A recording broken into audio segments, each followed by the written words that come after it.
Hello everyone, welcome to royal educare. আমি তোমাদের Joydeep sir.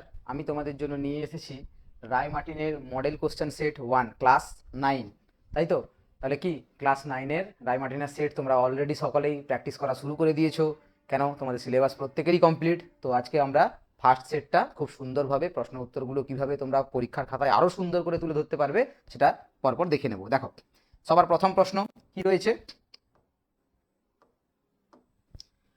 সঠিক উত্তর নির্বাচনের বিভাগ ক থেকে। পৃথিবীতে জলের পরিমাণ শতকরা কত? বলো। একদম সোজা প্রশ্ন।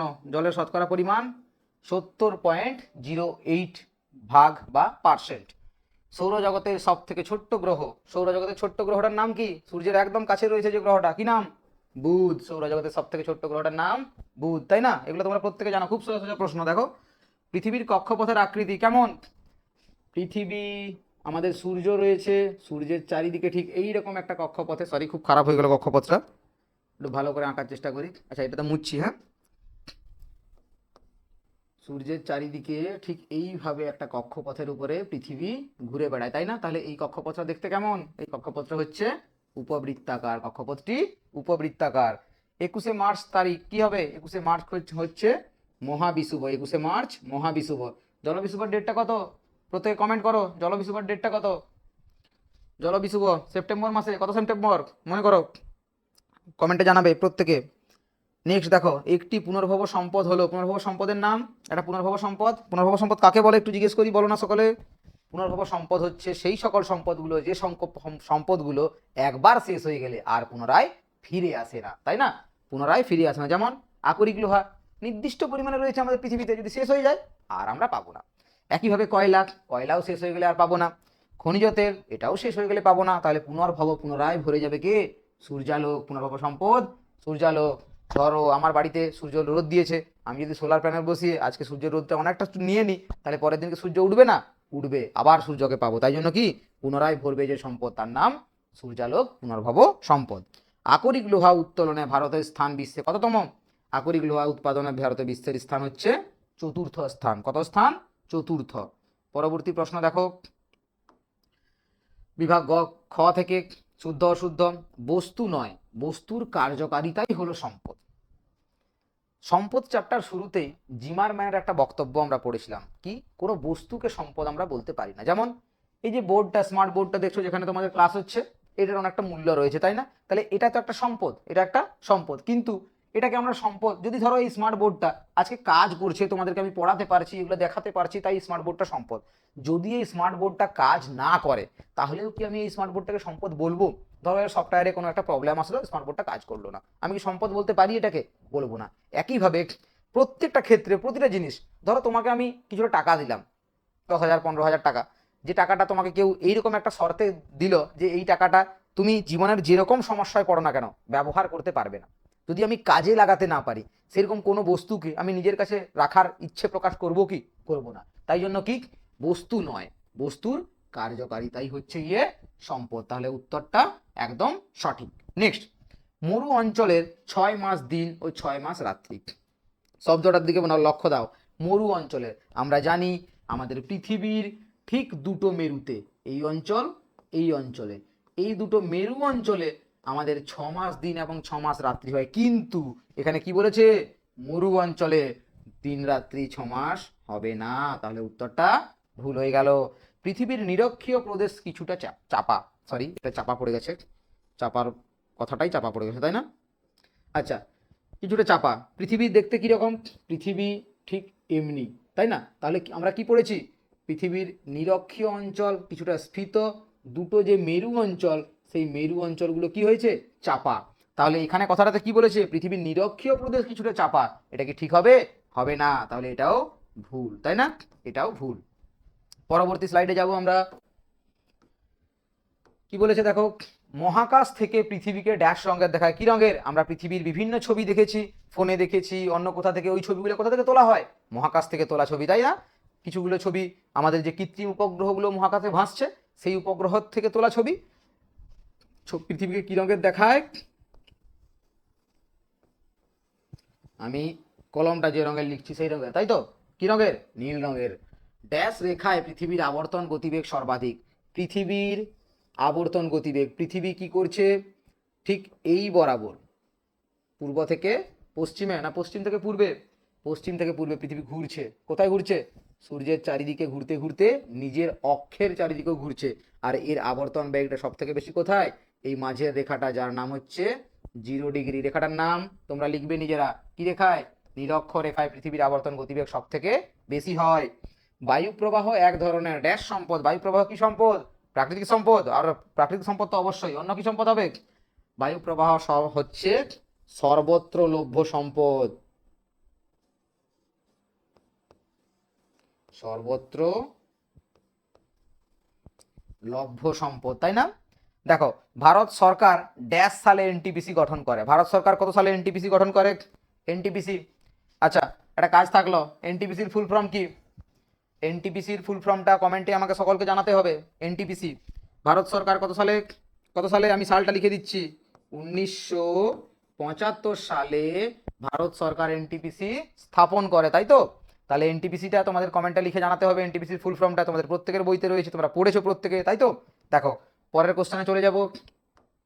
আচ্ছা, ক্লাসগুলো যদি ভালো লাগে তোমাদের, তাহলে প্রত্যেকে লাইক কমেন্ট সাবস্ক্রাইব করতে ভুলবে না। আর জুড়ে থাকবে চ্যানেলটার সঙ্গে। ফলে কি হবে, প্রতিদিন তোমরা পর পর পর পর ক্লাস ওখানে চলছে, অন্যান্য সাবজেক্টের ক্লাসগুলোও চলছে, সঙ্গে ভূগোলের ক্লাসটাও, রায়মার্টিনের কোশ্চেন সেটগুলো খুব ভালোভাবে উত্তর পেয়ে যাবে এবং করে নিতে পারবে নিজেরা, মন দিয়ে পড়াশোনা করতে পারবে। দেখে নাও, কে প্রথম অক্ষাংশ ও দ্রাঘিমাংশ সংযোগে পৃথিবীর মানচিত্র অঙ্কন করে? নামটা কি বিজ্ঞানিকটার? বিজ্ঞানিকের নাম হচ্ছে টলেমি। কি নাম? টলেমি। নেক্সট, কোন দিন বা তারিখকে অধিদিন বলা হয়? কি বলা হয়? অধিদিন। অধিবর্ষ তোমরা পড়েছো, তাই তো? অধিবর্ষ কোনটা? 366 দিনের যে বছরটা, তাকে তোমরা অধিবর্ষ বলো। কিন্তু অধিদিন কোনটা হবে তাহলে? অধিদিন কোনটা? 29th। কি হবে? 29th মাস বলো। ফেব্রুয়ারি। FEB লিখলাম। 29th ফেব্রুয়ারি কি হবে? অধিদিন, তাই তো? অতি উচ্চ মানের লৌহ আকরিকটার নাম। লোহার আকরিকটা অতি উচ্চ মানের, সব থেকে বেশি দামি উচ্চ মানের লৌহ আকরিকটার নাম কি? উচ্চ মানের লৌহ আকরিকটা হলো ম্যাগনেটাইট।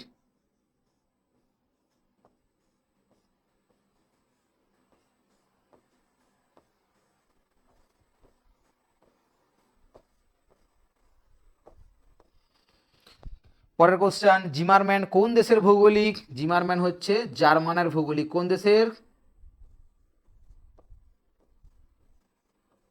জার্মানের। কোন দেশের? জার্মানের। আমার হাতের লেখাটা একটু বলা ভুল হবে, খুবই খারাপ, একটু কষ্ট করে পড়ার চেষ্টা করো প্রত্যেকে। নেক্সট,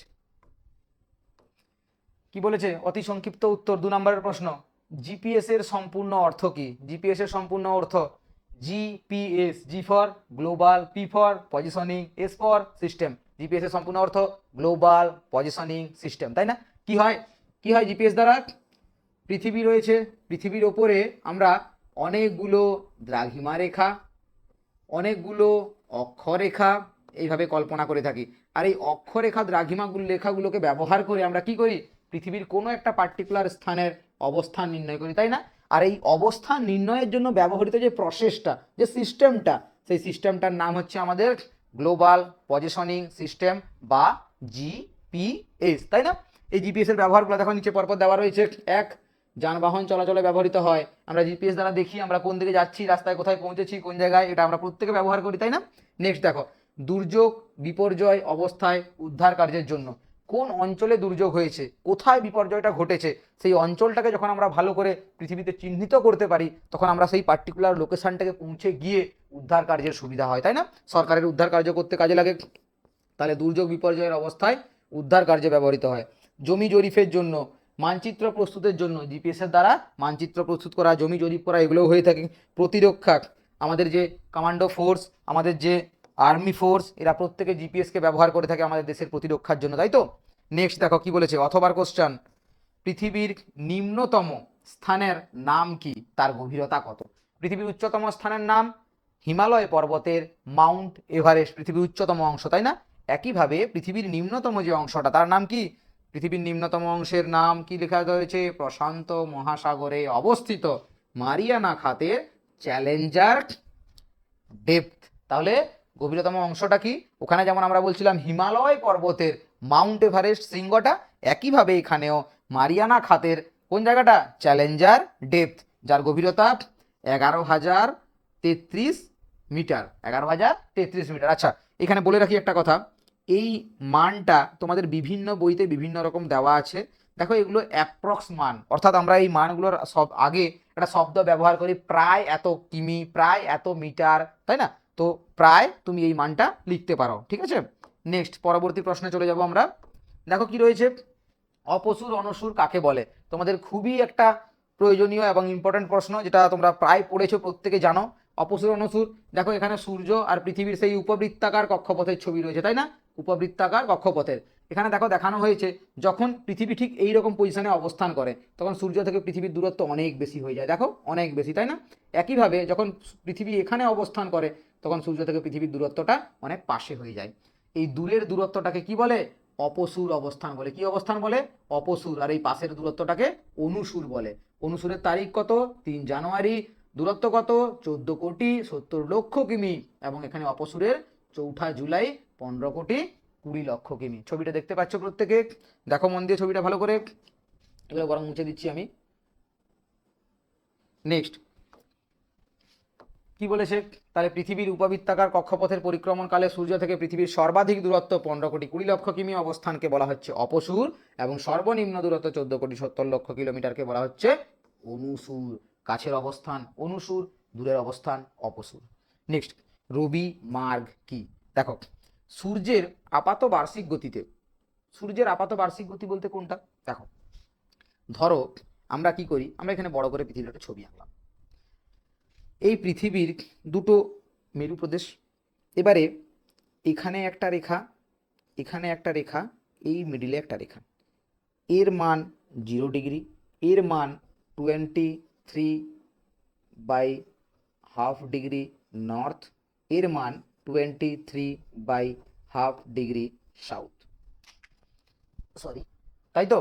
তাহলে কি হচ্ছে দেখো, এই যে দুটো রেখা আমরা কি দেখি, সূর্য এই নিরক্ষরেখা থেকে ঠিক এদিকে সরে গিয়ে এত দূর অবধি যায়, আবার নিচে নেমে এসে এত দূর অবধি পৌঁছায়, দিয়ে কি হয়, এইখান থেকে একবার সূর্য এখানে যায়, এইখান থেকে একবার সূর্য এখানে আসে। তাহলে এই যে সূর্যের এই রেখায় একবার লম্বভাবে কিরণ দেয়, তারপরে আবার নিচের দিকে ধীরে ধীরে ধীরে ধীরে এসে এসে এখানে কিরণ দেয়, আবার ধীরে ধীরে উপরের দিকে যায় এখানে অবধি, আবার আসে এখানে অবধি। এই একটু অংশের মধ্যে সূর্য কি করে, চলাফেরা করে। সূর্যের এই যে চলাফেরার যে রাস্তাটা, যে অংশটা, এটাকে বলা হয় রবি মার্গ। রবি কথার অর্থ সূর্য, মার্গ কথার অর্থ রাস্তা। তাহলে রবি মার্গ বলতে সূর্যের চলাচলের রাস্তা, তাই না? দেখো এবারে পড়বো আমরা জিনিসটা কি বলেছে। সূর্যের আপাত বার্ষিক গতিতে দেখা যায় সূর্য কর্কট ক্রান্তি রেখা থেকে মকর ক্রান্তি রেখা পর্যন্ত সারা বছর উত্তর থেকে দক্ষিণে এবং দক্ষিণ থেকে উত্তরে একটু একটু করে সরতে থাকে। আর এই রেখাটাকে আমরা, এই সূর্যের চলাটাকে আমরা কি বলছি? রবি মার্গ বা রবির চলার রাস্তা বলছি, রবি মার্গ বলছি, তাই তো? নেক্সট পরবর্তী স্লাইডে চলে যাব আমরা। দেখো প্রশ্নগুলো তোমরা যদি স্ক্রিনশট নিতে চাও নিতে পারো, বা ভিডিওটা পোজ করে তোমরা চাইলে প্রশ্নগুলো লিখে নিতে পারো, ঠিক আছে? এই প্রশ্নগুলো সুন্দর করে লিখে পাশে সুন্দর করে ছবি এঁকে দেখিয়ে দিতে পারলে তোমাদের 2 নাম্বার একদম হাতের মুঠোয় থাকবে, তাই তো? দেখো পরবর্তী স্লাইডে। নেক্সট, খনিজ তেলকে তরল সোনা বলে কেন? কাকে বলা হচ্ছে? খনিজ তেলকে। আজকের দিনে যদি দাঁড়িয়ে থেকে খনিজ তেল, তোমরা শুনে থাকবে যুদ্ধ হচ্ছে বিভিন্ন দেশগুলোর মধ্যে, সেই দেশগুলোর মধ্যে যুদ্ধ হওয়ার জন্য খনিজ তেলের দাম এত পরিমাণে বাড়তে চলেছে কিছুদিন পরে, হয়তো সেটা অন্য কোনো ব্যবস্থা সরকার নিতে পারে, নাও বাড়তে পারে, কিন্তু বর্তমানের জায়গায় দাঁড়িয়ে থেকে এখনও খনিজ তেলের মূল্যটা যথারীতি বেশি।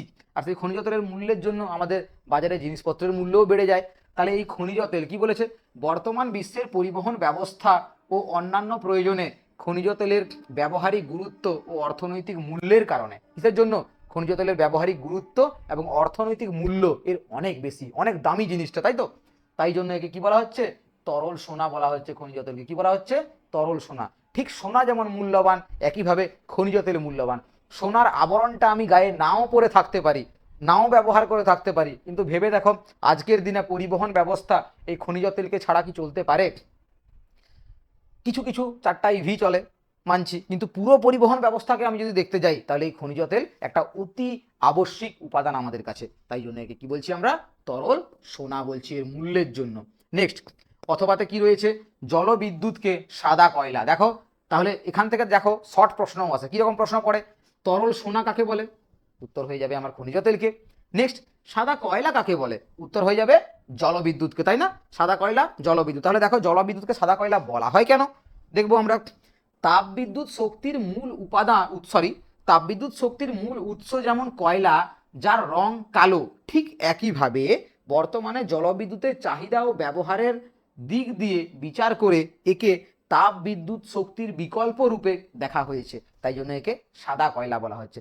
তাপবিদ্যুৎ কালো, অর্থাৎ কয়লাটা কালো, তাই জন্য তাকে কালো কয়লা বলছি আমরা, কয়লাকে আমরা কালো কয়লাই বলে থাকি।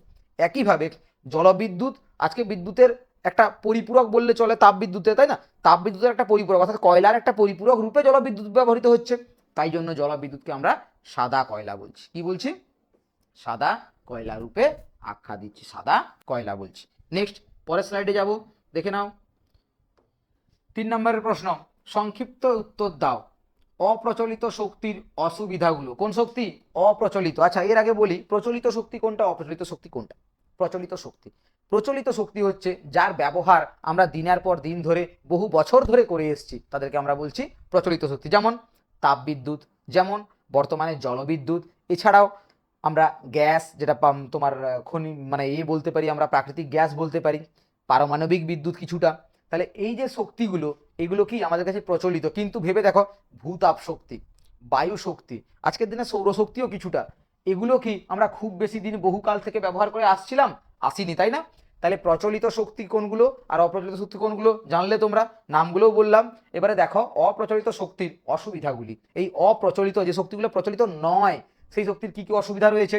এক, প্রযুক্তির অভাব। ভাবো আমাদের প্রত্যেকের বাড়িতে যে ইলেকট্রিসিটি রয়েছে, মেনলি আমাদের ওয়েস্ট বেঙ্গলের এই রিজিয়নটা, ঝাড়গ্রাম রিজিয়নটার কথা যদি বলি, আমরা যেহেতু এখান থেকে বিলং করছি, এই জায়গাটা থেকে কথা যদি আমি বলি, আমাদের এখানকার সমগ্র অঞ্চলটাকে বিদ্যুৎ সাপ্লাই দেয় কোলাঘাট।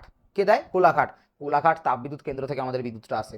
তাহলে এই অঞ্চলটাতে আমাদের প্রত্যেকের ঘরে কি সোলার প্যানেল আছে, আমাদের প্রত্যেকের বাড়িতে কি বায়ু শক্তির কল বসেছে, বসে, এটা সম্ভব নয়, তাই না। তাহলে এই যে এখনকার দিনেও আজকেও সোলার বা এই যে অপ্রচলিত শক্তি কোনগুলো, সৌরশক্তি, বায়ু শক্তি, এই শক্তিগুলোর প্রযুক্তি আমাদের কাছে এখনো অভাব রয়েছে। বিশ্বের সকল দেশের কাছে প্রচুর পরিমাণে নেই, পৃথিবীতে এখনো অল্প কয়েকটি দেশের হাতে এই শক্তির বেশি পরিমাণে ব্যবহারের জন্য প্রযুক্তি রয়েছে। মোট উৎপাদন কম, প্রচলিত শক্তিগুলোর থেকে অপ্রচলিত শক্তিগুলোর উৎপাদন মাথা পিছু বা মোটভাবে কম, অনেক কম। দেখো নেক্সট, স্বল্প যোগান, অল্প পরিমাণে যোগান রয়েছে। কি বলেছে, শক্তি উৎপাদনে গৃহস্থালীর চাহিদা মেটাতে পারে, কিন্তু বৃহৎ শিল্পে এই শক্তি উৎপাদনের জন্য যোগাতে অক্ষম। দেখো কি বলছি, একটা তাপবিদ্যুৎ কেন্দ্র কোলাঘাট আমাদের কত বড় এরিয়াটাকে সাপ্লাই দিচ্ছে। আচ্ছা আমি যদি আমার বাড়ির পুরো ছাদটা জুড়ে, আমার গ্রামটা পুরো জুড়ে সোলার প্যানেল বসিয়ে নিই, আমার গ্রামটাই চলবে, পাশের গ্রামে 2টা ঘর জ্বলতে পারে আলো, কিন্তু পুরো একটা শহর চালাতে পারবো আমি, পারবো না। তাহলে অনেক কম স্থানের মধ্যে কম জায়গায় সোলার ব্যবহার করে বা এই শক্তির দ্বারা আমরা বহু জায়গাকে, অনেকটা এরিয়াকে অনেক বেশি বিদ্যুতের সাপ্লাই দিতে পারবো না, যেটা প্রচলিত শক্তিগুলো পারে, অপ্রচলিত শক্তিগুলোর ক্ষেত্রে এটা সম্ভব নয়। নেক্সট কি বলেছে, অকেজো হওয়ার সম্ভাবনা, বর্তমানে গড়ে তোলা উৎপাদন কেন্দ্র অল্প কিছুদিন পর প্রাকৃতিক কারণে অকেজো হতে পারে। ধরো অকেজো হওয়ার সম্ভাবনা বলতে বলি, আচ্ছা তোমরা জানো প্রত্যেকে সৌরশক্তি ব্যবহারের সময় সোলার এনার্জিটা বেশি পরিমাণে দরকার। তাহলে সোলার প্যানেলটা তখনই বেশি পরিমাণে সৌরশক্তি জেনারেট করতে পারে যেদিন সূর্যের তাপ সব থেকে বেশি থাকে। এবারে টানা 3 দিন 4 দিন ধরে বৃষ্টি হচ্ছে, মেঘলা আকাশ, ভালো করে তাপ নেই, বাড়ির বাল্বগুলোর ভোল্টেজও কমে যায়, আলোগুলোও ধীরে ধীরে জ্বলে। তাহলে সেই রকম সময় যদি একটা শিল্পকেন্দ্রের পুরো অঞ্চলটাতে সোলার প্যানেল দিয়ে বসানো হয়েছে এবং সেই শিল্পকেন্দ্রটা চলছে, তাহলে সেই শিল্পের প্রোডাকশনটা কি চলবে, মেশিনগুলো দাঁড়িয়ে যাবে। তাহলে কি এটা ব্যবহার করা সুবিধাজনক হবে, হবে না। 4টা পয়েন্ট বললাম, আর এরপর আরও পয়েন্টগুলো রয়েছে। যান্ত্রিক ত্রুটি, যন্ত্রের কিছু সমস্যা দেখা দেয়, উৎসের অপ্রত্যশীলতা, মানে হচ্ছে নাতিশীতোষ্ণ অঞ্চলে, হিমমণ্ডলে এই অঞ্চলে পাবো না, এই শক্তিগুলো অভাব হতে পারে, ক্রান্তীয় মণ্ডলে হয়তো পেয়ে গেলাম। আমি ভাবো সৌরশক্তির ব্যবহারের কথা বললাম, একটা অপ্রচলিত শক্তি এখনকার দিনে, তাহলে এই শক্তিটা আমার এখানে বেশি পরিমাণে, আমি সোলার প্যানেল অনেকটা এরিয়া জুড়ে বসালাম, ভালোভাবে তৈরি করলাম, আলো জ্বললো, ফ্যানও চললো, সব কিছুই হলো, কিন্তু পৃথিবীর যে জায়গাটায় আমরা একটু আগে দেখলাম না 6 মাস দিন 6 মাস রাত্রি থাকছে, সেখানে যদি আমি বলি সোলার প্যানেল বসাবো, ওই প্যানেল কি তাপ দেবে, ওই প্যানেল কি আলো দিতে পারবে? ওই প্যানেলের দ্বারা কি শিল্প চলবে? কিছুই চলবে না, সমস্যা দেখা দিবে, তাই না? দেখো নেক্সট পরবর্তী প্রশ্ন আমরা দেখব। হয় স্ক্রিনশট করে রেখে দিতে পারো, আদারওয়াইজ লিখে নিতে পারো, বারবার বলছি দেখে নাও। সরি, এটা বুঝতে হয়তো তোমাদের একটু অসুবিধাজনক হচ্ছে, যাই হোক আমি বলে দিচ্ছি তোমাদেরকে, তুমি শুনে নাও জাস্ট, ঠিক আছে? সম্পদ সংরক্ষণের 3টি পদ্ধতি। সম্পদ সংরক্ষণের উপায় বা সম্পদ সংরক্ষণের পদ্ধতিগুলো কি কি? এক, পরিবর্তিত দ্রব্য, বর্তমানে ব্যবহৃত অপুনর্ভব সম্পদের পরিবর্তে অন্য সম্পদের দিকে চাহিদা পূরণ করতে হবে। অর্থাৎ সম্পদকে যদি সংরক্ষণ, মানে যে কোনো সম্পদ, ধরো আমি একটু আগে পড়ছিলাম কয়লা বা খনিজ তেল সম্পদ, তো তাহলে কয়লা বা খনিজ তেলকে যদি আমাকে বাঁচাতে হয় কি করতে হবে? কয়লা বা খনিজ তেলের বদলে অন্য কিছু ব্যবহারের দিকে নজর দিতে হবে। জাস্ট এই কথাটাই বলেছি। ব্যবহারিক বহুল্য হ্রাস, মানে অতিমাত্রায় যে ব্যবহার, অতিরিক্ত যে ব্যবহারটা, সেটা কমিয়ে আনতে হবে। নেক্সট, অগ্রাধিকার। অগ্রাধিকার বলতে বিশ্বের ক্ষেত্রে সম্পদ ব্যবহারে ওই সম্পদ সংরক্ষণ করতে হবে। অগ্রাধিকার বলতে সম্পদটাকে যে সংরক্ষণ আমি করব তার দিকে নজর দিতে হবে এবং সেটাকে ভালো করে সংরক্ষণ করার চেষ্টা করতে হবে। পরে অপচয় রোধ, অপ্রয়োজনে বস্তুটার নষ্ট করা চলবে না, অপচয় করা চলবে না। যেমন আজকের দিনে তাপ বিদ্যুতের যদি আমরা কথা বলি, তাহলে ভাবো লাইট বা ফ্যান, যে তাপ বিদ্যুৎ চলছে সেটা কয়লা থেকে চলছে। আমি একটু আগে কোলাঘাটের কথা বললাম তোমাকে, তাহলে তাপ বিদ্যুৎ কেন্দ্র থেকে আসা কয়লা পুড়িয়ে আসা শক্তিটাকে আমি বাড়িতে কেউ নেই, গরমের দিনে তোমরা প্রত্যেকে করো, মা বাবা প্রচুর বকে কিন্তু এই কাজগুলো আর করবে না। দেখো কি করো, ফ্যানটা চালিয়ে দিলে, লাইটটা জ্বালিয়ে দিলে, ঘর থেকে বেরিয়ে গেলে, ফ্যানটা চালিয়ে যখন ঘর থেকে বেরিয়ে চলো, ফ্যানটা তুমি নেই রুমে, শুধু শুধু ফ্যান চলছে, চলে তো? মা প্রচুর ঝাড় দেয়, তাই না? তাহলে কি হচ্ছে, এই বিষয়গুলো, এই যে অপচয় রোধ করতে হবে, অপচয়গুলো বন্ধ করতে হবে, তাই তো? পরবর্তী স্লাইড দেখো কি বলেছে। নিরক্ষীয় অঞ্চলে ঋতু পরিবর্তন হয় না কেন? নিরক্ষীয় অঞ্চলে ঋতু পরিবর্তন হয় না কেন? আচ্ছা, একটু আগেই আমরা কথা বলেছিলাম পৃথিবীর এই যে কর্কট ক্রান্তি রেখা এখানে দেখতে পাচ্ছ, ডট ডট করে একটা রেখা, একইভাবে এখানে মকর ক্রান্তি রেখা দেখতে পাচ্ছ, তাই না? তাহলে সূর্য কি করে, সূর্যের আপাতত যে রবি মার্গ যেটা আমরা বললাম, সূর্য এই জায়গা থেকে এখানে যায় একবার, এই জায়গা থেকে এখানে যায় একবার, তাহলে এই পয়েন্টে সূর্য একবার পৌঁছায়, এই পয়েন্টে সূর্য একবার পৌঁছায়, এখান থেকে সূর্য এদিকে আর এদিকে চলতে থাকে, তাই তো? তাহলে এই যে নিরক্ষীয় অঞ্চলটা আমরা দেখতে পাচ্ছি, যদি আমরা বলি এখানে পয়েন্ট আউট করি আমি, এই যে সমগ্র অঞ্চলটা, এই নিরক্ষীয় মণ্ডলটাতে সূর্য কি করছে, সারা বছর সমানভাবে কিরণ দিচ্ছে, যার জন্য এখানে ঋতু পরিবর্তন খুব একটা লক্ষ্য আমরা করতে পারি না। ছবিটাতে দেখো, এরপরে পড়াটা কি দিয়েছে দেখো, নিরক্ষরেখায় সমান দিন ও রাত্রি। কি বলেছে, পৃথিবীর মাঝ বরাবর পূর্ব ও পশ্চিমে বেষ্টিত নিরক্ষরেখাকে কেন্দ্র করে, কেন্দ্র এবং পৃথিবীর কেন্দ্র এক। তাহলে নিরক্ষরেখার কেন্দ্র, পৃথিবীর কেন্দ্র কোনটা, নিরক্ষরেখার কেন্দ্র এইটা, পৃথিবীর কেন্দ্র এইটা, তাহলে দুটোই কেন্দ্র এক। তাই জন্য কি হয়, উত্তর দক্ষিণে বিস্তৃত ছায়াবৃত্ত নিরক্ষরেখাকে সারা বছর সমকোণে ছেদ করে। কিভাবে ছেদ করে? ছায়াবৃত্ত, ছায়াবৃত্ত কোনটা, এই যে পৃথিবী, মানে পৃথিবীর মাঝ বরাবর যে আলো আঁধারি অংশটা, এই আলো আঁধারি অংশটাকে আমরা কি বলি, ছায়াবৃত্ত বলি। এই আলো আঁধারি অংশটার মাঝে পৃথিবীর কেন্দ্র অবস্থিত, তাই না? আলো আঁধারি অংশটাকে মাঝ বরাবর ছেদ করে, ফলে কি হয়, তাই নিরক্ষরেখায় সারা বছর 12 ঘন্টা দিন এবং 12 ঘন্টা রাত্রি। আর 12 ঘন্টা দিন 12 ঘন্টা রাত্রি হলে উষ্ণতার পরিমাণটা প্রায় সমান হয়ে যায়, তাই জন্য এখানে কি হয়, দিন রাত্রি সমান হয়ে যাওয়ায় এখানে ঋতু পরিবর্তন দেখা যায় না, তাই না? ঋতু পরিবর্তন দেখা যায় না। নেক্সট, অথবার প্রশ্ন, দক্ষিণ গোলার্ধের অধিবাসীরা গ্রীষ্মকালে বড়দিন পালন করে কেন? কোথাকার অধিবাসীরা? দক্ষিণ গোলার্ধের অধিবাসীরা গ্রীষ্মকালে বড়দিন পালন করে। দক্ষিণ গোলার্ধে, ভালো করে মনে রাখবে, আমরা কখন বলি বড়দিন? শীতকালে বলি না? উত্তর গোলার্ধের মানুষরা শীতকালে বলি তো। একইভাবে আমাদের যখন শীতকাল হয়, দক্ষিণ গোলার্ধে হয় গ্রীষ্মকাল, তাহলে বড়দিন যখন আমরা বলছি মুখে, আমাদের কি তখন দিনটা বড় হয়ে থাকে? হয় না। আমাদের দিনটা বড় হয় কখন? আমাদের দিনটা বড় হয় যখন আমাদের এই কর্কট ক্রান্তি রেখার উপরে সূর্য অবস্থান করে, তখন আমাদের এখানে দিন বড় হয়। আর মকর ক্রান্তি রেখার উপরে যখন সূর্য অবস্থান করে, তখন ওখানে দিন বড় হয়। ঘটনা কি ঘটছে দেখো, আমরা যখন এইখানে যখন সূর্য থাকে, সেই তারিখটা হচ্ছে 22শে ডিসেম্বর, 22শে ডিসেম্বর, তাই তো? এই 22শে ডিসেম্বর তারিখটায় সূর্য থাকে কোথায়? এখানে। আমার এখানে শীতকাল, অর্থাৎ সেই সময় এই যে দক্ষিণ গোলার্ধ, পৃথিবীর এই যে অংশটা, এই দক্ষিণ গোলার্ধে যখন কি কাল থাকে, এই দক্ষিণ গোলার্ধে তখন থাকে গ্রীষ্মকাল। তাই দক্ষিণ গোলার্ধে গ্রীষ্মকালে কি হয়, বড়দিন হয়। কি বলেছে দেখো, সূর্য প্রদক্ষিণের সময় 22শে ডিসেম্বর, বললাম আমরা পৃথিবীর কক্ষপথ এমন এক জায়গায় আসে যে সূর্যকিরণ মকর ক্রান্তি রেখার উপর লম্বভাবে পড়েছে না? মকর ক্রান্তি রেখার উপর সূর্যকিরণ লম্বভাবে পড়ে। কোথায় ছিলাম গো? অপর লম্বভাবে পড়ে। ওই দিন এখানে ছেদ হতো, ওই দিন সূর্যরশ্মি নিরক্ষরেখায় 66.5 30 মিনিট কোণে কর্কটক্রান্তি রেখায় 43 ডিগ্রি থেকে এবং উত্তর গোলার্ধে ডিগ্রি কোণে এবং উত্তর মেরুতে 0 ডিগ্রি কোণে ভূপৃষ্ঠে ছড়িয়ে পড়ে। এই সময় দক্ষিণ গোলার্ধে সূর্যের দিকে হেলানো থাকে। দক্ষিণ গোলার্ধে কি থাকে? সূর্যের দিকে। এই যে দক্ষিণ গোলার্ধটা কোন দিকে বেঁকে রয়েছে? সূর্যের দিকে বেঁকে রয়েছে তো, তাহলে দক্ষিণ গোলার্ধে সূর্যের দিকে বেঁকে থাকে, ফলে এখানে দক্ষিণ গোলার্ধে কি হয়? দিন বড় হয় এবং রাত ছোট হয়। একইভাবে এই 22শে ডিসেম্বর তারিখে উত্তর গোলার্ধ সূর্য থেকে দূরে থাকে, তাই জন্য এখানে শীতকাল হয়। ঠিক আছে, এই কথাটা লেখা রয়েছে, লিখে নেবে একটু গুছিয়ে। পরবর্তী স্লাইডে যাচ্ছি, স্ক্রিনশট নিয়ে নিতে পারো প্রত্যেকে। দেখো পরবর্তী প্রশ্ন কি রয়েছে, অভিগত গোলক বলতে কি বোঝো? অভিগত গোলক, একটু আগেই মনে করে দেখো আমরা একটা প্রশ্ন পড়ছিলাম, সরি এই ছবিটা, এক সেকেন্ড, এই ছবিটা তোমাদের দেখার দরকার নেই, এই ছবিটাতে কিছু একটা ভুল হয়েছে, ছবিটা উল্টো দিকে করে রয়ে গেছে। দেখো নেক্সট প্রশ্নটাতে আমরা এমনি প্রশ্নটা পড়ছি, আমি তোমাকে ছবি এঁকে দেখিয়ে দিচ্ছি তোমাদেরকে। দেখো কি বলেছে, অভিগত গোলক বলতে কি বোঝো? চিত্র সহযোগ চিত্র দাও, তাই তো। এই অভিগত গোলক বলতে আমরা প্রথম যে প্রশ্ন, একটা শর্ট প্রশ্ন ছিল, ওখানে বলা ছিল পৃথিবীর আকৃতিটা, তাই না? পৃথিবীর আকৃতি হচ্ছে মেরু প্রদেশ, পৃথিবীর এই মেরু অঞ্চলগুলো, এই মেরু অঞ্চলগুলো কিছুটা চাপা, আর এই নিরক্ষীয় অঞ্চলটা হচ্ছে কি স্ফীত। অর্থাৎ কি, এমন একটা গোলক পৃথিবী যে গোলকটা এক মেরু অঞ্চল এরকম চাপা আর নিরক্ষীয় অঞ্চল স্ফীত। তাহলে এই মেরু অঞ্চল এবং নিরক্ষীয় অঞ্চল কি বলেছে দেখো, অভিগত গোলক বলতে গোলকের এমন এক বিশেষ রূপ যেখানে উত্তর এবং দক্ষিণ মেরুদ্বয় কিছুটা চাপা ও মধ্যভাগ, দেখো এই যে নিরক্ষীয় অঞ্চলটা যেটা আমি বললাম মধ্যভাগটা, এই মধ্যভাগটা কি হচ্ছে? স্ফীত হচ্ছে।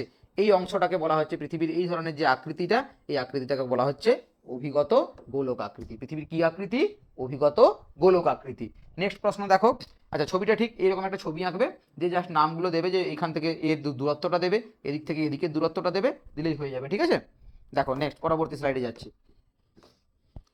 কি বলেছে, যে কোনো একটি প্রশ্নের উত্তর দাও। 5 দাগের কোশ্চেন, 5 নম্বরের প্রশ্ন, পৃথিবীর পরিক্রমণ গতির 5টি ফল উল্লেখ করো, প্রয়োজনে চিত্র দাও।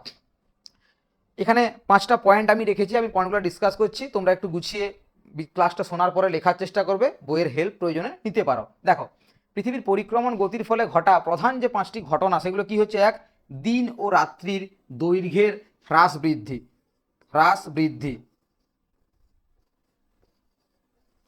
দিন ও রাত্রির দৈর্ঘ্যের হ্রাস বৃদ্ধি। দেখো আমরা জানি আবর্তন গতির জন্য দিন রাত্রি হয়, তাই তো? আবর্তন গতির জন্য দিন এবং রাত্রি হয়, কিন্তু এই যে দিন রাত্রি ধীরে ধীরে কমে, ধীরে ধীরে বাড়ে। দেখো আমাদের যেমন এই রিসেন্ট কিছুদিন আগে আমরা শীতকাল থেকে পেরিয়ে এলাম, এবার ধীরে ধীরে এক সময় সন্ধ্যা 5টায় সন্ধ্যা হয়ে যাচ্ছিল, 5টা থেকে 5:30টায় সন্ধ্যা হচ্ছিল। একইভাবে সকাল হতেও একটু দেরি হচ্ছিল, কিন্তু এখন সকালটাও তাড়াতাড়ি হচ্ছে, আবার সন্ধে হতেও সময় লাগছে। তাহলে ধীরে ধীরে আমাদের দিনের ব্যাপ্তিটা বাড়ছে, তাই না? তাহলে এই দিন ও রাত্রির যে দৈর্ঘ্যের যে হ্রাস বৃদ্ধি, এটা কি জন্য হয়? পৃথিবীর পরিক্রমণ গতির জন্য হয়। পরেরটা, ঋতু পরিবর্তন। দেখো আমি একটু আগেই বললাম কি, শীত ঋতু ছিল, এখন বসন্ত ঋতু এসছে, আবার পরে গ্রীষ্ম ঋতু আসবে। কেন? কারণ কি, পৃথিবী আমাদের কি করছে? সূর্যকে মাঝখানে রেখে উপবৃত্তাকার কক্ষপথে তার চারিদিকে ঘুরছে, তাই না? তাহলে বিভিন্ন সময় বিভিন্ন স্থানে পৃথিবীর যে দূরত্ব, সূর্য থেকে পৃথিবীর দূরত্বটা বিভিন্ন রকম হয়ে থাকে। দেখো পৃথিবীর যখন এই অংশটা দক্ষিণ গোলার্ধ সূর্যের সামনে আসে, তখন দক্ষিণ গোলার্ধে গ্রীষ্মকাল হয়। যখন পৃথিবীর উত্তর গোলার্ধটা সূর্যের সামনে আসে, উত্তর গোলার্ধে গ্রীষ্মকাল হয়, তাই তো? তাহলে পৃথিবী এইভাবে ঘুরছে এর পরিক্রমণ গতির জন্য। তাহলে কি কি দেখলাম? দিন রাত্রির দৈর্ঘ্যের হ্রাস বৃদ্ধি দেখলাম, ঋতু পরিবর্তন দেখলাম। পরে দেখো অধিবর্ষ, একটু আগে একটা শর্ট প্রশ্ন ছিল না আমাদের, অধিবর্ষের দিনটা ছিল, তাই না? তাহলে এখানে দেখো এই অধিবর্ষের কথা বলেছে। অধিবর্ষ বলতে কোন বছরটা? 366 দিনের বছরটা, তাই তো? তাহলে 366 দিনের যে বছরটা অধিবর্ষ আমরা বলি, যেটাকে এই বছরটা আমরা দেখতে পাই কার জন্য? পৃথিবীর এই পরিক্রমণ গতির জন্য। 4 নম্বর দেখো, পৃথিবীর অনুসুর এবং অপসুর অবস্থান। আমরা একটা ছবিতে এর আগেই দেখলাম অপসুর এবং অনুসুর অবস্থানের কথা। তাহলে এই অপসুর অনুসুর যে অবস্থানটা পৃথিবীর কি হচ্ছে, একটা সময় দেখছি আমরা পৃথিবীর এই যে অভিগত গোলক আকৃতিতে, সূর্য যখন মাঝখানে থেকে একটু সাইডে অবস্থান করছে, একটা সময় সূর্য থেকে পৃথিবীর এই দূরত্ব কম হচ্ছে, আবার একটা সময় সূর্য থেকে পৃথিবীর এই দূরত্ব বেশি হচ্ছে। তাহলে পৃথিবী যদি পরিক্রমণ না করতো, এই পরিক্রমণ গতির ফলে এই অপসূর অনসূর যে অবস্থানটা, এটাকে আমরা দেখতে পেতাম না। তাহলে পৃথিবীর এই অপসূর অনসূর অবস্থানের যে পরিবর্তনটা হচ্ছে কার জন্য হচ্ছে? পরিক্রমণ গতির জন্য হচ্ছে। সরি, নেক্সট, সূর্যের আপাত বার্ষিক গতি পর্যবেক্ষণ। সূর্যের আপাত বার্ষিক গতি নিয়ে ইতিপূর্বে আমাদের আগের কোশ্চেনটাতে অনেক কথা হয়েছে। আপাত বার্ষিক গতি কোনটাকে দেখলাম না, সূর্য পৃথিবীর কর্কটীয় অঞ্চল থেকে মকরীয় অঞ্চলের মধ্যে নিরক্ষরেখাকে মাঝখানে রেখে সূর্য একবার এদিকে যায়, ধীরে ধীরে আবার নিচে আসে, আবার এখানে মকরকান্তি রেখার উপরে কিরণ দেওয়ার পরে আবার ফিরে সূর্য কোথায় যায়? কর্কটকান্তি রেখার উপরে যায়। তাহলে যেটাকে আমরা রবি মার্গ বললাম বা সূর্যের আপাত বার্ষিক গতি, এই বার্ষিক গতিটা দেখা যায় কার জন্য? পৃথিবীর পরিক্রমণ গতির ফলে, তাই তো? দেখো পরবর্তী প্রশ্নে যাচ্ছি আমরা। নেক্সট, জলবিদ্যুৎ উৎপাদনের অনুকূল পরিবেশগুলি আলোচনা করো। জলবিদ্যুৎ নিয়ে আমরা একটু আগেই কথা বললাম। তাপবিদ্যুৎ যেমন কয়লা থেকে আসছে, জলবিদ্যুৎ সমুদ্রের জলে বাঁধ নির্মাণ করে সেখান থেকে আমরা বিভিন্ন যন্ত্রের সাহায্যে বিদ্যুৎ উৎপাদন করছি। এই জলবিদ্যুৎ উৎপাদনের জন্য যে অনুকূল ভৌগোলিক পরিবেশ, সেই পরিবেশটা কি রয়েছে? সবার প্রথম খরস্রোতা নদী। দেখো জলবিদ্যুৎ যে আমরা উৎপন্ন করি, এই জলবিদ্যুৎটা উৎপন্ন করা তখনই সম্ভব যখন নদীর প্রবাহ বেশি থাকবে। খরস্রোত বলতে নদীটা প্রচুর জোরে প্রবাহিত হবে, তাই না? খরস্রোতা যে নদী, সেই নদীতে টারবাইনের চাকার গতি বাড়বে এবং টারবাইনের চাকার গতি বাড়ার সঙ্গে সঙ্গে বিদ্যুৎ উৎপাদনের পরিমাণও বাড়বে। নেক্সট, কঠিন শিলার উপস্থিতি। ভাবো একটা সমগ্র অঞ্চল জুড়ে, অনেকটা বড় একটা অঞ্চল জুড়ে একটা নদী বয়ে গেল। এই অঞ্চলটাতে আমরা এখানে জলবিদ্যুৎ উৎপাদনের জন্য সেন্টার তৈরি করেছি, জলবিদ্যুৎ উৎপাদন কেন্দ্র তৈরি করেছি। এবারে নদীটা যখন পুরোটা রাস্তা জুড়ে গেল, সেই রাস্তা জুড়ে নরম শিলা থাকার জন্য প্রচুর পরিমাণে পলি, মাটি, বালি এই সমস্ত বয়ে নিয়ে গেল। যন্ত্রটার টারবাইনের চাকার ফ্যান ছিল, তাহলে তার উপরে ফেলে কি করবে? যন্ত্রগুলোকে নষ্ট করবে। তাই জন্য কঠিন শিলার উপস্থিতি যদি থাকে, তাহলে নদীর ক্ষয়জাত পদার্থের পরিমাণ কমে যাবে। আর এই ক্ষয়জাত পদার্থের পরিমাণটা যখনই কমে যাবে, তখনই কি দেখবো আমরা? আমাদের জলবিদ্যুৎ উৎপাদনের জন্য অনেক সুবিধা হচ্ছে, তাই না? নেক্সট, পলিমুক্ত জল। একটু আগেই আমি কথাটা বললাম, কঠিন শিলার উপস্থিতিটা অ্যাকচুয়ালি কি করছে? জলটাকে পলিমুক্ত করছে। তাহলে এই পলিমুক্ত জলও কি? জলবিদ্যুৎ উৎপাদনের একটা অনুকূল ভৌগোলিক পরিবেশ, তাই না? নেক্সট, পর্যাপ্ত মূলধন। নদী আছে, শক্ত শিলা আছে, খরস্রোতা নদী রয়েছে, শক্ত শিলা রয়েছে, পলিমুক্ত জল রয়েছে, পকেটে টাকা নেই, হবে কি? হবে না। তাহলে এটাকে বাড়ানোর জন্য আমাকে কি করতে হবে? মূলধনের প্রাচুর্য থাকতে হবে। মূলধন থাকলে তবে আমি কি করব? জলবিদ্যুৎ প্রকল্পের জন্য জলবিদ্যুৎ উৎপাদন করতে পারবো, তাই না? নেক্সট, শক্তির বিপুল চাহিদা। ভাবো পকেটে টাকা রয়েছে, জলবিদ্যুৎ উৎপাদনের জন্য বাকি ব্যবস্থা রয়েছে, সবটা করে ফেললাম, কিন্তু এই যে শক্তিটা, বিদ্যুৎটা উৎপাদন করলাম, এই বিদ্যুৎটাকে ব্যবহার করার জন্য কোনো বড় শিল্প নেই। মানুষ বাড়িতে এখনও ধরো মোমবাতি জ্বালছে, সেরকম কোনো গ্রাম যেখানে বিদ্যুতের ব্যবহারই তারা জানে না। তাহলে এই বিদ্যুৎ শক্তিকে যদি ব্যবহারের জন্য বিপুল একটা চাহিদা না থাকে, তাহলে সেই সম্পদটা উৎপাদন করাই বৃথা হয়ে যাবে। তাহলে একটা চাহিদাও বিপুল থাকতে হবে। নেক্সট, বিকল্প শক্তির অভাব। ভাবো জলবিদ্যুৎ উৎপাদন ছাড়াও ওখানে অন্যান্য অনেক বিকল্প শক্তি আছে, তাহলে জলবিদ্যুৎ না হলেও চলে যাবে। তো সেই ক্ষেত্রে এটার একটা সমস্যা দেখা যায়। তাহলে অনুকূল ভৌগোলিক পরিবেশের কথা বলতে গেলে আমি কি দেখব? যে বিকল্প শক্তির ব্যবহার যখন সেখানে থাকবে না, তখন সেখানের মানুষরা এই জলবিদ্যুতের ব্যবহারের দিকে নজর দেবে, জলবিদ্যুতের ব্যবহারটাকে বাড়ানোর চেষ্টা করবে। দেখো পরবর্তী কোশ্চেনে যাচ্ছি। আচ্ছা, পরবর্তী যে প্রশ্নটা রয়েছে এখানে তোমাদের যে ম্যাপ পয়েন্টিং পড়বে, 5 নম্বরের ম্যাপ পয়েন্টিং পড়ে, তোমরা জানো এই ম্যাপ পয়েন্টিংটা প্রথমবারের যে তোমাদের পরীক্ষা হয়, সেই পরীক্ষায় ইন্ডিয়ার উপরে করতে হয়, এবং এর পরবর্তী যে পরীক্ষাগুলো হবে বা তোমাদের যে ফাইনাল পরীক্ষাটাও হবে, সেই ফাইনাল এক্সামেও তোমাদের ওয়েস্ট বেঙ্গলের উপরে ম্যাপ পয়েন্টিং করতে হবে। তো ইন্ডিয়ার উপরে ম্যাপ পয়েন্টিংয়ের কিছুগুলো নাম রয়েছে, আমি নামগুলো বলছি। আর সেই জায়গাগুলো আমাদের এখানে 3টে ম্যাপ রয়েছে, এই 3টে ম্যাপে জায়গাগুলো পয়েন্ট আউট করা রয়েছে। তোমাদেরকে আমি পয়েন্টগুলো দেখাচ্ছি, তোমরা প্রত্যেকে ইন্ডিয়ার ম্যাপ কিনে আর সেখানে ভালো করে পরের পর পয়েন্ট আউট করতে শুরু করবে। যত বেশি করে এই কাজটা করবে, তোমার একুরেসির পরিমাণটা তত বেশি করে বাড়বে। দেখো কি বলে, সবার প্রথম দিল্লি। দিল্লি কোথায়? দিল্লি কি? দিল্লি হচ্ছে আমাদের, বলো, দিল্লি কি? ভারতের রাজধানী, তাই তো? তাহলে দিল্লি সবার প্রথম। নেক্সট, খাম্বাদ উপসাগর। খাম্বাদ উপসাগর কোন জায়গাটা? দেখো এইখানটা তাকাও, এদিকে, হয় এই ম্যাপে এইখানে বা এই ম্যাপে এই যে এই জায়গাটাকে, এইখানটাকে আমরা কি বলি? খাম্বাদ উপসাগর। প্রত্যেকে ম্যাপটা দেখে দেখে কিন্তু ম্যাপে নিজে পয়েন্টিং করবে। নেক্সট, ভারতের বৃহত্তম লিগনাইট খনি। নাম কিন্তু দেয়নি, কি বলেছে? ভারতের বৃহত্তম লিগনাইট খনি। নামটা হচ্ছে গিয়ে, নাম হচ্ছে নেভেলি। কি নাম? নেভেলি। কোন রাজ্যে রয়েছে বলো, কমেন্ট করো প্রত্যেকে। নেভেলি, ভারতের বৃহত্তম লিগনাইট খনি যেটা নেভেলি, সেটা রয়েছে হচ্ছে তামিলনাড়ু। কোন রাজ্যে? তামিলনাড়ু। এখানে দেখতে পাচ্ছ নামটা, নেভেলি, তামিলনাড়ুর এই নেভেলি হচ্ছে ভারতের বৃহত্তম লিগনাইট খনি। নেক্সট বেঙ্গালুরু, বেঙ্গালুরু কোথায় আছে? বেঙ্গালুর কোন ম্যাপটা দেখা যাচ্ছে বলো? এখানে তাকাও, এই ম্যাপে রয়েছে ব্যাঙ্গালোর, রয়েছে কর্ণাটকে ব্যাঙ্গালোর রয়েছে, তাই না? তাহলে এই যে পয়েন্টটা দেখছো, এই পয়েন্টটা হবে বেঙ্গালুরু। পরেরটা পোখরান সোলার বিদ্যুৎ উৎপাদন, পোখরান, এদিকে তাকাও এই ম্যাপটাতে, দেখেছো এখানে লেখা রয়েছে পোখরান, রাজস্থানে রয়েছে। এই যে পয়েন্টটা, এইটা, এই পয়েন্টটা, আমি এগুলো বেশি ঘাঁটাঘাঁটি করছি না কারণ তোমরা বুঝতে পারবে না, পরে মুছে দিচ্ছি, দেখে নাও। তাহলে কি কি জায়গাগুলো দেখলাম আমরা? এক, সবার প্রথম দিল্লি, এই যে। নেক্সট খাম্বাদ উপসাগর বললাম এখানে। থার্ড ভারতের বৃহত্তম লিগনাইট খনি নেভেলি, লেখা আছে এখানে নেভেলি। পরেরটা বেঙ্গালুরু, এখানে বেঙ্গালুরু আমাদের, তাই না? নেক্সট পোখরান সোলার বিদ্যুৎ উৎপাদন কেন্দ্র, এই যে কেন্দ্রটা, এই পার্টিকুলার কেন্দ্রটা এইটা। আচ্ছা, এখানে এই কেন্দ্রটা ছাড়াও আরও অনেকগুলো কেন্দ্রের নাম রয়েছে। তাহলে ধরো এবারের কোশ্চেনটাতে এটা জিজ্ঞেস করেছে, পরের বারে এটা জিজ্ঞেস করবে না, তার তো কোনো মানে নেই। তাহলে কি করতে হবে আমাদেরকে? শুধুমাত্র এই একটা দেখে গেলে হবে না, সবগুলো পরপর দেখে নিতে হবে, তাই তো? তাহলে ভালো করে এই প্রত্যেকটা ম্যাপ তোমরা বাড়িতে দেখবে। তাহলে আজকের ক্লাসটা এই পর্যন্তই। ফার্স্ট মডেল কোশ্চেন সেটটা আমরা খুব সুন্দরভাবে করলাম। মডেল কোশ্চেন সেটটা ভালো করে রিভাইজ করবে এবং ভিডিওটা চাইলে দু একবার বাড়তি দেখে নেবে, ঠিক আছে?